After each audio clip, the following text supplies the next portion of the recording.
Hey, what's up, family? I'm Brandon, And I'm Remy. and you're tuned into A Life Worth Loving. We are the Zach. Yeah. So we're both Zach. We're back. We're back. We're back. Yes, we're We're back. happy to be back. Yeah. Thank you for your patience and always encouraging us. And we have a special topic to talk about. And guess what, guys? We're not going to keep you too long. So we say. Also, baby Malachi has his first fever. So we've been working through that, which is why we couldn't get on here sooner and talk to you guys. But we've been giving him a whole lot of extra love in the process, so he's okay. It's just as parents, first fever. But anyways. The topic is don't get stuck. So here we are. Let's just get right into it. So, like we said, the baby has a fever, which has a lot to do with the topic at hand, because on Saturday night, we were both up throughout the night on and off with him. And Sunday morning, we kind of woke up exhausted, but didn't really talk about it. We just cut on church, and it was transformation that we cut on.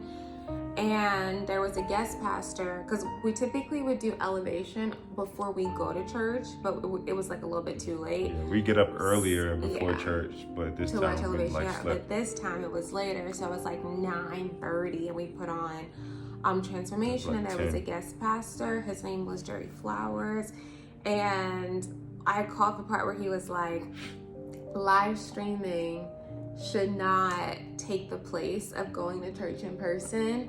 It should not be a substitute. It should be it shouldn't be a supplement. It shouldn't be a supplement. It should be the substitute. It should be the substitute. Don't get us the line. Yeah. Basically, what he was saying was that it's okay to live stream, but don't make that your main source of connection, because you're missing out on the community and the fellowship and things like that. And I just felt so convicted in that statement. There was a whole lot of great stuff that he talked about that didn't convict me, but that part did. Mm-hmm. And I was like, dang, I definitely did prioritize going to brunch the day before that to celebrate one of my friend's birthdays. And Brandon prioritized going to show up for a family's friend's birthday that same night. But then when it's time for church, we didn't have that same kind of audacity, so to speak. We didn't have the same type of okay, how do we make this work? And with a lot of things that we do, because we have a baby, we have to plan in advance and be really intentional about it. So I just felt super convicted that we spend a lot of our wills trying to figure out how we can show up for our friends and support and do this and do that. But when it came to church, it was more just let's just pop it on TV and sleep in, which there's nothing wrong with that. I just more so felt there wasn't a conversation. We didn't talk about it. We didn't say hey babe, we're both feeling pretty exhausted today. It was just it wasn't even worth our conversation. And I felt so sad about that and super convicted.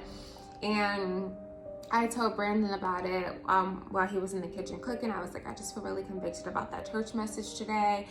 And basically I told him everything I just told y'all about how we do prepare and make time for other things. And then as I was telling him about that, I got some other feelings about just with YouTube and a lot of the other personal projects that I thought that I would make the time to do during my maternity leave, and I feel none of those things have been able to leave the walls of my brain or my journal and then just make it out into the world.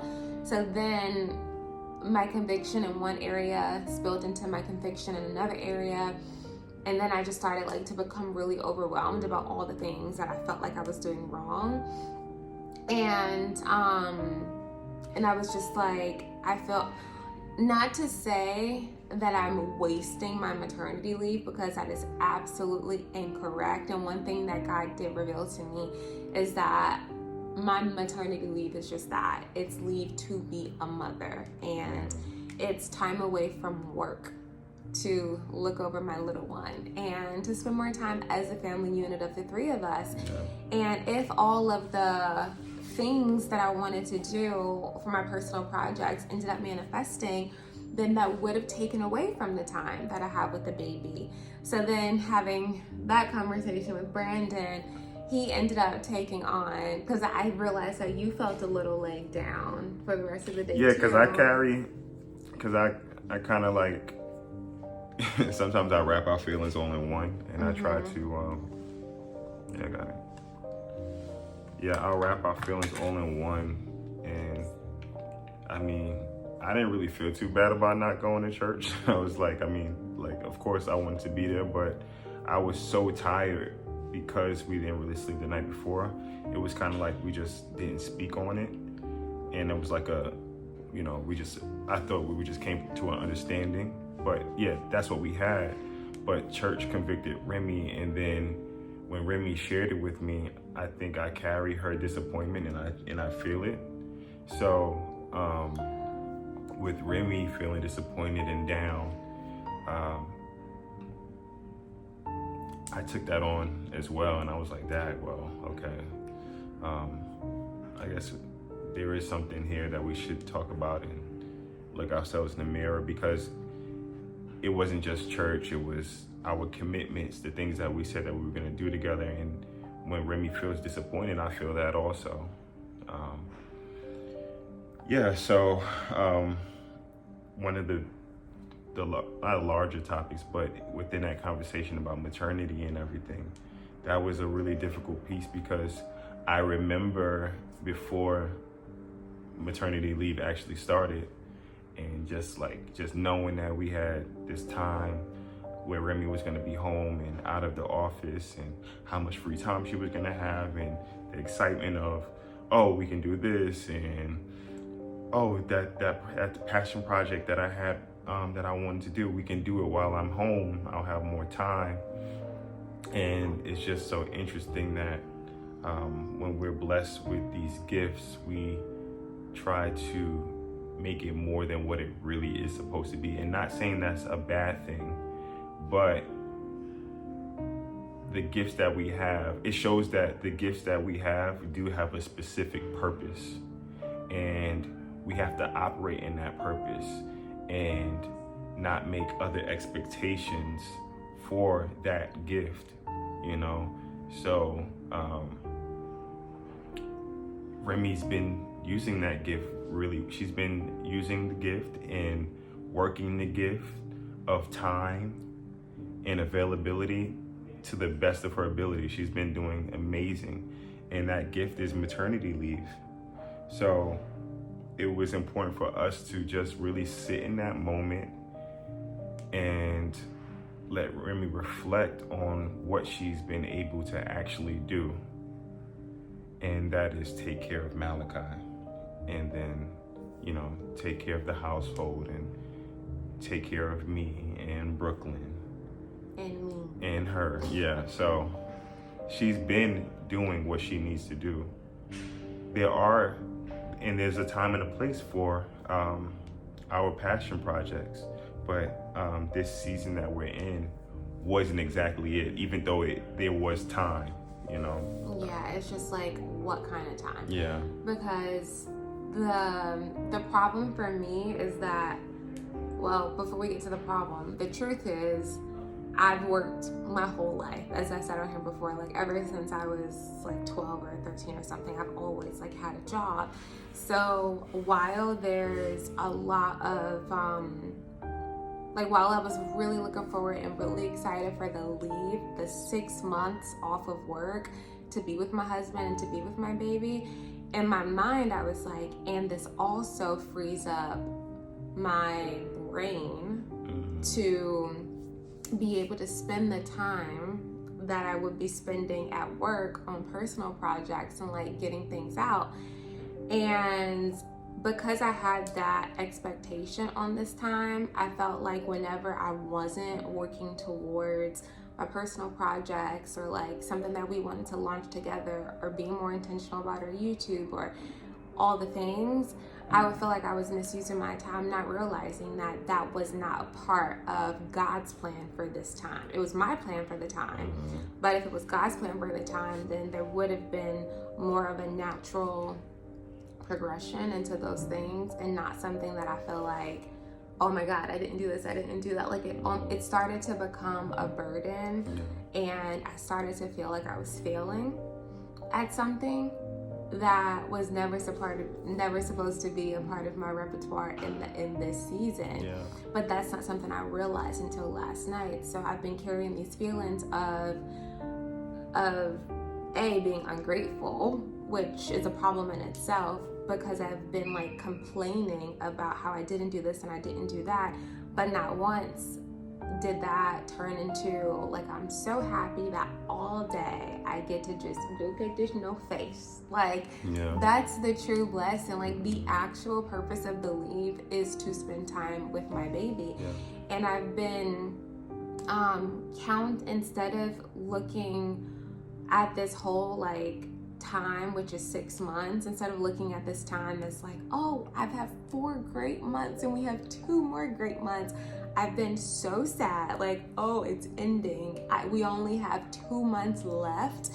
And within that 2 months left, I'm like, and I didn't do that, and I didn't launch that, and I didn't do this, and I haven't done that, and this isn't done, I didn't do a website, I didn't do this, I didn't do that. And it's just like, I tend to get so worked up on all the things I didn't do, and I don't spend enough time on what I actually did do. Which can allow you to feel stuck in that moment. Because you set these false expectations. It'll lead you into this place where you feel like you haven't done anything, when you really missed out on everything that you actually have done or have been blessed with. So it was very interesting. That conversation, and it brought up things that even in a book that I was reading called Balance by Pastor Terry Roberts, he speaks of the feeling of being in balance, and it comes from he spoke on different points, but to Remy's speaking on behalf of Remy, it was just that feeling of lack. And when you have these feelings of lack, you become to feel imbalance, because you feel like you're missing, and you can't really operate on things because you're just stuck in what you don't have. And that's when we spoke about your perspective of glass half full rather than half empty. And I think it's also just like a mind trap for me, because in my mind it's like, when else am I going to have this time to do all of these things in my mind, all these like personal projects that I want to get out in the world, and like, when else am I going to have the time? But as Brandon and I were praying through this last night, we realized that I struggle with control, and that it's not like me controlling him or like, control from that standpoint. It's more of like, I feel like I have to be in control for something to go right. And in order for me to one day not have to work, I make it seem like it's up to me in this moment to figure it out. And if it doesn't happen, happen in this moment, then I'm going to be working for the rest of my life, and that's just it. It's over for me. There is no more time that I have to figure it out. It's like, this was my moment, and instead of spending it hustling, I spend it loving on my family and my child. And I'm like, is that whatever? So we realized that I struggled with control, and that I also struggle with worry. And sometimes when I'm convicted of something, instead of realizing like, oh, that's conviction, I feel it in my heart, I need to do better in this area, I turn it into condemnation, which is never God's intention. Like, his intention is always he places it on your heart so that you are convicted so you can make change, but never to condemn. So I end up condemning my own self through conviction. And as I was realizing that I struggle with worry, because I just start to get like really anxious, like it's almost over. And then I had a breakdown, like a full breakdown, because on one hand, while I'm worried about all the things I didn't do, I realized that I only have 2 more months left of this, of not looking at my phone too often, of not having to answer to someone, of not having to go to work, of not having to leave my husband and my baby unless I'm going to like Target or the grocery store or doing whatever it is that I want. I only have 2 more months of that. So then now I'm worried about that. And I'm worried about like what happens on the 91st day. How many? 60. On the 61st day when I have to leave them. On the first day. So now it's like I struggled through this situation with being in the moment because I'm so worried about coming out of the moment. Does that make any sense? Yeah, it makes sense. Like it was hard for me to just like be present because all the feelings of it's almost over from both elements of like, 1, not doing enough work-wise, and 2, not being able to not do anything work-wise. And another thing that was revealed when we were having the conversation was, while I'm so worried about this time ending and worried about what I didn't do, if I spent this maternity leave working on these personal passion projects, it would not have been a maternity leave because I would have been ignoring him and working. It just wouldn't have been me working at my corporate job. It would have been me still working though. Yeah. So in a sense, it's just like this oxymoron in this weird rat race that I mentally just have a hard time detaching from, especially in a society that says like you have to work. And that's the only way that you can stay above water. Like I read this new article that said $1 million a year is not enough. Like you're basically the new homeless people. Not to say we don't even make that, but there's just this pressure to create income, and none of that is necessary. Like none of it is really necessary. We are God's favorite creation, and he will provide.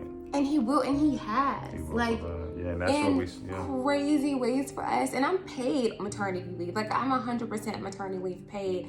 And I'm worried. Like, what the heck is wrong with me? Legit psycho. I think we had to speak on what God has done for us. Yeah. Well, refresher course. Yeah, we have to just sit back sometimes, and I go through it sometimes, and it's important for Remy to step in and intercede and let me know. But in this moment, Remy was really struggling with these thoughts that were taking over. My mental state. Yeah, exactly. And I just had to slow her down and let her know, like, just refresh our mind on what God has done for us and how he's blessing us in this moment. Yeah. What he continues to do for us. And, we spoke about this image of when God has the little teddy bear behind his back, it's from the little child. And it's because he always has something in store that's better than what you could have imagined. But you gotta hand it over in order to receive that next thing. Yeah, so it's all about just being in the moment. Don't worry about tomorrow. Don't worry about yesterday. Be present in your moment, because you have to steward over what you have so you can get to that next stage for what God has for you. Yeah. And that's what we just have to continuously remember. Of course, things are difficult. Of course, we have bills due next month, and there's always something that we have to think about. But it's not something that we should have to worry about. If you have to worry about it, then it's not for you. God is here, and he restores and he provides what he wants us to have, and that's it. Yeah. Everything else is extra. Right. And it's like, of course, there's an element to it where we have to do we have to uphold our end of the bargain, sure. But just that our end of the bargain. We can't take on his job too. Yeah. And trying to be my own puppeteer and pulling the strings on both ends is that's not for me to handle. So, passing my little book, I'm gonna just read you guys something on worry. So this little book is called Prayers for Difficult Times, and it's great. It literally has a table of contents for all the feelings that you could possibly be going through. So I went to Worry, which is page 220, and it's just this little thing I'm gonna read to y'all. Very simple. But the scripture comes from Philippians 4:6. Don't worry about anything, which is what Brandon was saying. Don't worry about anything, instead pray about everything. Tell God what you need and thank him for all that he's done. That could just preach the rest of this whole day. But basically, prayer is the antidote for worry. Like the moment we start to feel worried, instead of doing what I do, which is like manifest it and allow it to take over your whole day and be sad and be overwhelmed and just like get stuck in that whole worry rat race that's never going to end. Pray about it and release it to God and know that he has it. It's like when you put something in the mail, it's gone.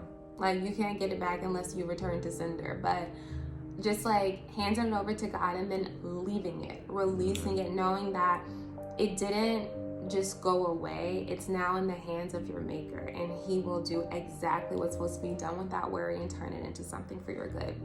Now here's what the excerpt itself says. It says, all of us worry. We worry about the future. We worry about our weight. We worry about our family. We worry about money. We worry about work responsibilities. Oh, worry. The list of worries is endless. But guess what the old German root word of worry is, y'all? This part. Worry means to strangle. Worry strangles us. They make it so we can't breathe in the Spirit of God. They twist our minds out of the healthy shape God wants them to have. Worries interfere with the flow of God's life into ours. But our worries can be turned into prayers. Each time a worry occurs to us, we need to form the habit of lifting it up to God. As we offer our worries to him, they will lose their stranglehold on our lives. And then we will find ourselves instead thanking God for all he has done. Yeah. And that's like one beautiful thing about prayer is because once you humble yourself to the position of prayer, whatever it is that you become worried about, something else comes up for you to be thankful about. Yeah. And that always happens whenever I find myself praying. And we had a crazy financial miracle recently that neither of us expected, and I still can't wrap my head around. And right before that happened, I was on a walk and I was praying, and I started out to be like, Lord, I feel a little frustrated, blah, blah, blah, blah. And the moment I started telling him I was frustrated, I got hit with gratitude. And I was like, thank you for this and for that and for that. And just the little things like for my baby and my husband and the fresh air and the ability to use my legs and the stroller that he's in, and just talking about all the things that I'm grateful for ended up making me forget about the little retarded things that I was like stirred up by that really didn't matter. Yeah, I mean, it does matter, but it's not for us to take into our control and for us to dictate how it's supposed to be. It all matters, and like you said, God cares about the little things. Yeah, he cares about the little things. Yeah. And he's given his angels the job of looking after us. And I thought that was like so sweet of God. And if you think about like the way that we look after Malachi, we don't let anything happen to this boy. Like, we care so much about his well-being that if God, and of course, like, God cares about us way more than we care about Malachi, which is like crazy to think about. But to know, right? It's like, no, not that much, God. But to know that, hey, he cares about us so much more than we're able to comprehend. Not only that, but he sends angels to look after us. Those things that we're so worked up about, God already has that sorted. Yeah. And this took me back to my Bible reading when I was like worried yesterday, and I think it was Romans something where Paul was talking about how God did not even spare his son. So why would he spare us any goodness? And I'm just like mind blown. Like, he loves us entirely too much for like all of this unnecessary frustration to be happening. So that's been what we've been working through, is just my mental state lately. And yeah. We have and last year I had this crazy mental state of depression and I was going through a lot when I was studying for my exam and everything, and I was where Remy was, just like pressed for time, fear of failure, and a list of other things. And I was actually in the room. I was in the office, and I was like crying, and I was like trying to like. Remy was like in the other room, and I'm trying to like go through it on my own with so she wouldn't notice that I'm like really like struggling with this. And she said randomly she came in, and I'm like trying to get myself together, and I just couldn't hold it, and it just spilled all out.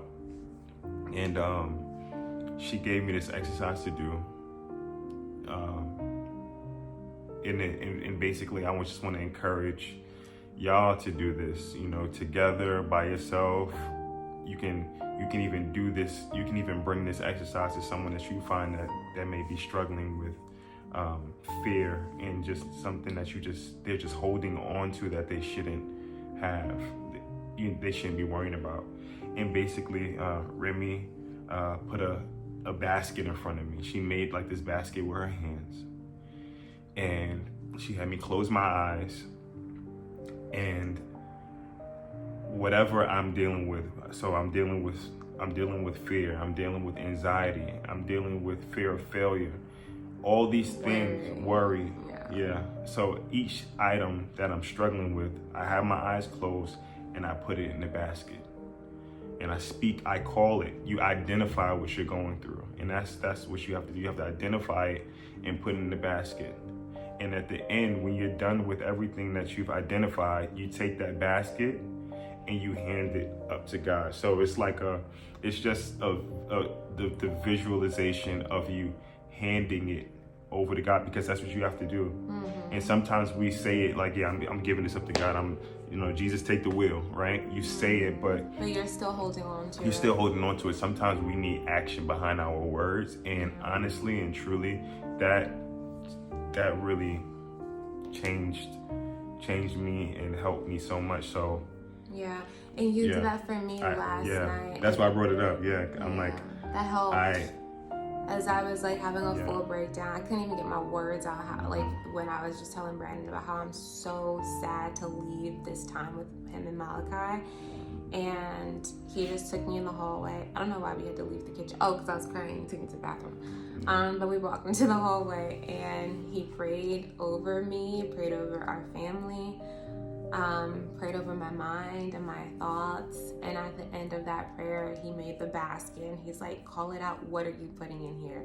And I had to call it out and say, like, I'm handing over control. I am handing over worry. I'm taking anxiety, and I am putting it in that basket. Because God's word does not call us to be any of those things. Like, we have him to cast all of our worries on. To cast all of our worries on, and it's not for us to carry. So I'm so happy for that visual of it's not for us to carry. That's what the basket is for. It's to not carry it, give it to the basket, and then send the basket up to the Lord. We encourage you guys. Good morning. We encourage you guys to hi. So I take that back. My subject is not don't get stuck. Yeah. Even though that was a part of it, you get the whole picture now. What Brandon was saying, don't get stuck, was because he feels like I get stuck in moods. Instead of calling them out and moving on, I'll be like, and now life is over. We're still here. Yeah. So what do you think we should title this one?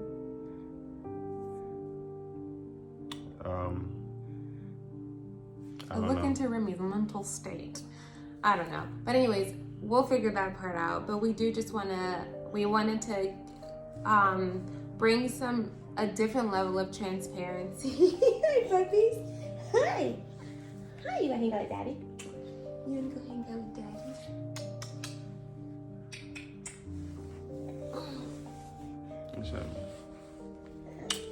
We wanted to just like, the whole point of this YouTube, like, it's called A Life Worth Loving, and it's not just to love the good things. Like, it's very easy to love when you get a promotion, and to love when you find out you're pregnant, and to love when you get the house, and when you get the new job.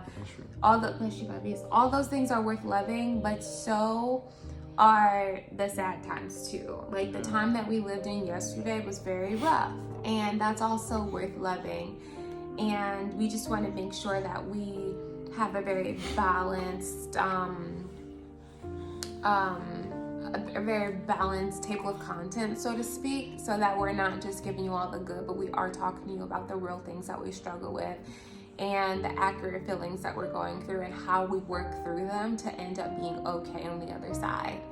And that's what we hope to do with this episode, is just like open our hearts and share it, so that if you're going through a similar situation, that now you know that A, you're not alone, B, you know how loved you are, C, there's a practical step that you can do to figure out how to get out of that funk. So yeah, I think it was a great prophet named J. Cole. He said, there's beauty in the struggle. And I always take that with me, because I've had a life where I've struggled with many different things. And when I look back, it was beautiful. I was being molded, like there were things changing. I had to shed things to work through the things that I was struggling with. So there's always beauty in the struggle. It's how we look at it. It's the lens that we look through life with, in the struggle, in the high moments. So I just want to encourage everyone to just live in that moment and be present in the moment that you're in. When it's not going in your favor, just be present. Look through a lens of gratitude and see where you are. yeah. Understand where you are and where you're going, and then also remember what God has done for you. And if He has done so much for you, why wouldn't He continue to take care of you? Yeah. So. And it's just a season, if that. You know what I mean? Like, whatever it is that you're going through, you're only going through it because you have what it takes to get through it. Yeah. For me personally, I love journaling and writing my feelings out. And that helps me mentally. And as of late, going on prayer walks has been something that's good for me. He threw up. Oh, Bobby.